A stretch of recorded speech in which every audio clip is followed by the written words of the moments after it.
right now and into the future. Time for this debate has expired. I call on Government Order of the Day number 1. Advanced Technology Institute Bill, committee stage continued. I declare the House in committee for further consideration of the Advanced Technology Institute Bill. Mr. Chairman. Mr. Speaker,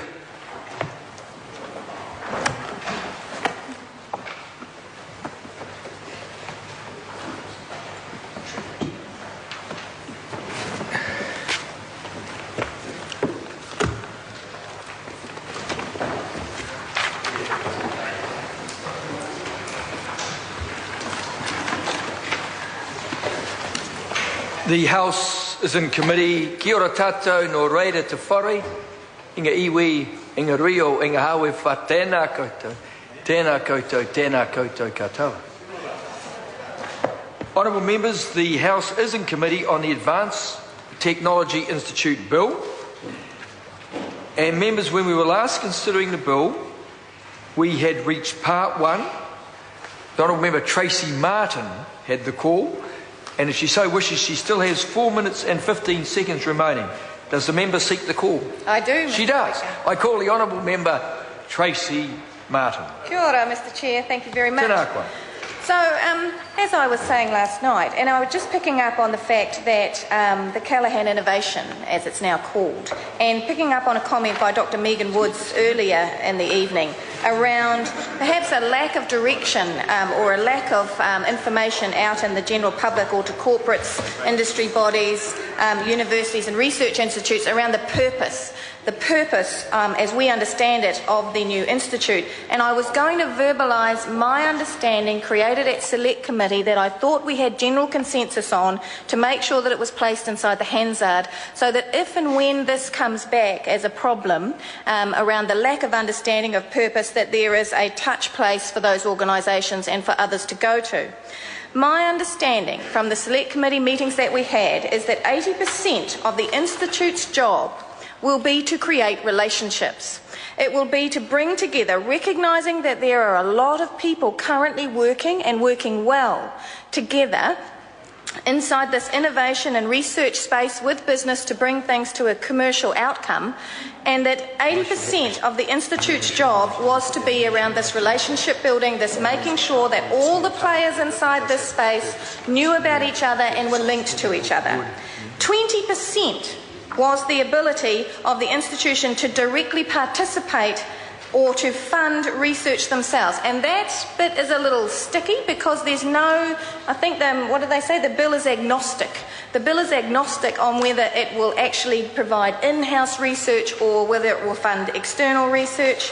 But Phil O'Reilly, I think it was, in his submission said to us that he felt it was important that the Institute have some skin in the game.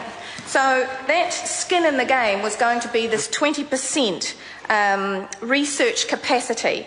Now, we couldn't get 100%, as I mentioned, we couldn't get 100% commitment from anybody as to how much that 20% was going to be. What we do know out of the estimates and appropriations for 2013 is that there was, on page 235, the appropriation for capital expenditure to support the establishment of the ATI is just under $12 million.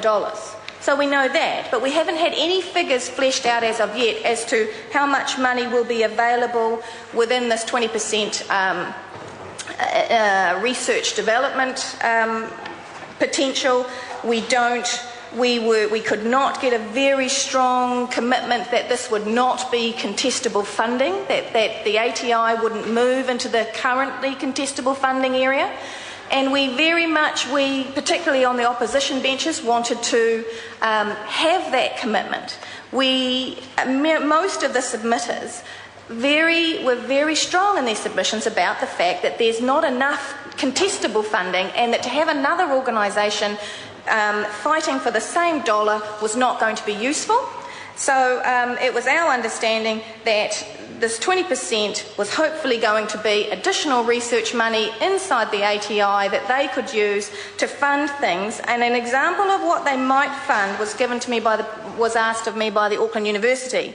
And it was about that 20% purpose component could be used to support PhD or postdoctorate students going into small or medium-sized businesses, working with them to do the research to be able to take their product from that place to a much more commercialised place so as to build them into medium to large-sized businesses, and therefore that benefits the rest of New Zealand. There is a danger. There is a danger with that the ATI will then create winners or losers, but I really don't see how you can get away from that. At some stage, a decision has to be made about what one is going to back. So there is always going to be that danger. I think inside, with regard to the finances around this, and again, Mr Chair. I recognise the Honourable Member Tracy Martin. Kia ora. Just 2 more little seconds there, Mr Chair. I think the other thing that's a concern, though, around the fact that we weren't able to get some tight finance that was going to be committed to the purpose of the ATI or the Calahan Innovation is the fact that it actually cost $1 million in external consultants to establish the ATI, and external consultants to establish it. So it would have been nice to have thought that with the $12 million under the budget and the $1 million in external consultants spent to the end of that financial year, that we might have been able to get some financial timelines and some finance around those numbers. Thank you. The Honourable Member Dr. David Clark.